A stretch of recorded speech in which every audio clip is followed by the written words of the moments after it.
just been such a rough week. Hey guys, it's Miles. I'm just so sad. Hey Miles! Oh. Hey guys. I didn't see you there. What's wrong, Miles? Well, I've just been sad because so much has been going on in my life and I just don't feel like watching one of my stand-up sets. No, please, we I want to wanna watch a see it. stand-up set. What? You really do? Yeah! You want to watch my stand-up set with me? Yes, Yeah, Miles. Miles! Wow, jeez. That would really cheer me up, guys. Wow. Well, I guess let's get into it. And scene. Hello, everybody. Today is episode 7 of Getting Better at Stand Up. I am your host, Gerard Way. And today we're going to watch a set I did last week at Magic 13. My camera mount functioned and wouldn't record. And I was also very far from the stage. I was very far from the stage and the mics. So I used my phone last minute. It doesn't sound very good. So I'm not going to be talking a lot through. I'll talk more at the end. And I'm going to try to put subtitles up so you can at least try to understand what I'm saying. I'm talking to some people in the crowd being the table of 5 people. That was like my first attempt at crowd work. So we'll see how that went. Let's get into it. I'm assuming we're all from Miami. So, we know our homeless, or they think that they're the top shit, or they're crazy. Growing up in Miami, I've always experienced homeless people. There was one time I was walking down the road and I saw a man just shit his pants. He could have been a real estate agent, you can't tell here, but there was just nothing, just full confidence. I like that. Overall, very, very brave choice. That's great. How's the farm doing? I like the black overalls. I've never seen that. Emo. Anyway, this is my first time. It's not. But I went to Kentucky recently. They also have a homeless problem. But their homeless is completely different from ours. They're dignified. They will say hello to you. They know all the words in the English language. And the other day I was walking, and a woman pulled her pants down, and she proceeded to pee on the sidewalk. Homeless woman just peeing on the sidewalk. Everybody was shocked. Oh my gosh, this is insane. And of course I'm just like, it's not that bad. I've seen worse. But when she was done, she wiped herself, she pulled her pants up, and then she went into her backpack and proceeded to clean up the pee. I've never seen a negative and positive clash harder. Because at first my reaction was like, oh wow, that's so nice, that's so respectful. She's cleaning up after herself. But she could use that same energy to just go to a Starbucks. There's no punchline with that. I just wrote that right now. So let's do a rough segue about horses. I think about horses all the time. But one thing I love to think about with horses is the first person to ride a horse. What was the reaction to that? I'm sure everybody's like, wow, incredible, you're riding this beast, you can go 40 miles an hour. But I feel like if I was in that time, I would probably be like, I mean, I've thought of it. I just didn't do it. It's not fair. Jebediah doesn't have the responsibilities I have. I have 16 kids and a farm. You're Jebediah in this situation. Because he's wearing And overalls. let's do another rough segue. From cars, or from horses, we turn into cars, right? It's transportation. Heard about it? For some reason, most owners and inventors of car brands are always very controversial. Of course, you have the whole Tesla thing, and everybody's drawing swastikas with sharks. Throwback. A guy made a to the shark joke. But no one's doing it to Fords. Ford was started by Henry Ford. He was an open, like Nazi. He hated Jewish people. Very anti-Semitic. I think that's what Nazi means. And then there's Volkswagen. Of course, when you imagine Volkswagen Bugs, you imagine hippy dippy 1970s. Here it comes. Beatles and stuff. Y'all know what I'm talking about. I pointed at him, so. But what was before the Bug? What inspired the Bug? It was the Volkswagen Thing, and that was used. Am I wrong? Am I? Okay, I'll fact check. Well, let's act like I'm right. It was the Volkswagen Thing, right? And the Volkswagen Thing was, it was kind of like a Jeep type thing that they would use. I'm going to ignore you guys. They kept trying to correct me, which... It was a Jeep type thing that they would use in like World War II. And who was the inventor of that? Adolf Hitler was. Right? It was basically Volkswagen's attempt at the slavery. Yeah. Oh, okay. There we Basically, go. it's like what it was. I shouldn't trust ChatGPT for my research. That's what you're telling me. But yeah, let's do one last rough segue. I'm going to talk to you guys after this. I'm actually really mad. All yours.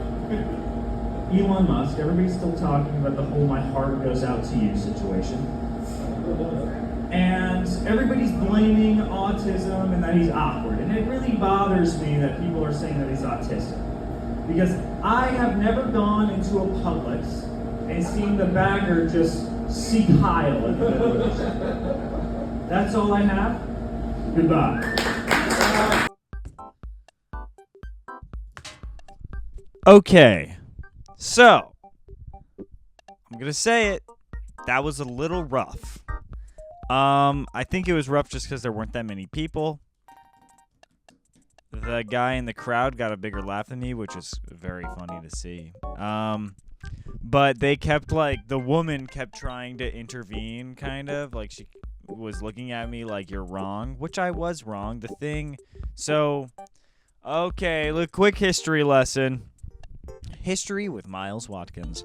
So, Adolf Hitler was basically like, hey, I want to make a car for the people.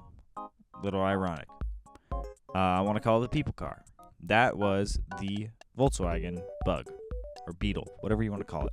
And that's that car that everybody's like hippy dippy, everybody's like, one of, or John Locke from Lost. Anyway. Kirby. Any more references I can throw in there? Anyway, yeah, so I thought that Hitler didn't... I didn't think he helped make the Volkswagen Bug. I thought he helped make the car that they used during World War II, which is also kind of true. I just don't know the name of it because it was kind of like their version of the Jeep in World War II. And that then became the Thing. And I was just like, okay, I'm just going to throw in the Thing in there just because it's like, whatever. I don't know the name of this Volkswagen Jeep thing that they use in World War II, so I'm just going to use what they called it in America, which was the Thing. Okay. Now let's talk about the nitty-gritty. Dude, I cut that. I started talking to the people because I realized no one was really paying attention. Or maybe they were. I just felt like no one was paying attention. So I kind of was just like, hey, dude, you're wearing overalls. Blah, blah, blah, blah. I'm sure other people have. I hate doing crowd work during open mics because everybody does it. And these people that are in the crowd, there aren't a lot of them. So they get picked on the entire time. Like, there were 2 dudes, and I saw, 4 comedians after me be like, oh, you guys must be gay because you guys are just 2 dudes. And it's like, okay, we get it. The first time, it's probably, a little funny, whatever. But then it's, the fucking 4th time, bro. What else? Honestly, I feel like I didn't do that bad. This was a lot of new stuff that you saw from the last set. The horse joke, that's the first time I did that one on stage. Really, really like that one. Want to keep doing that one. The homeless one, there's no punchline. There's no punchline. Think of a fucking punchline, okay? That's what I wrote, verbatim. Think of a punchline with the homeless people.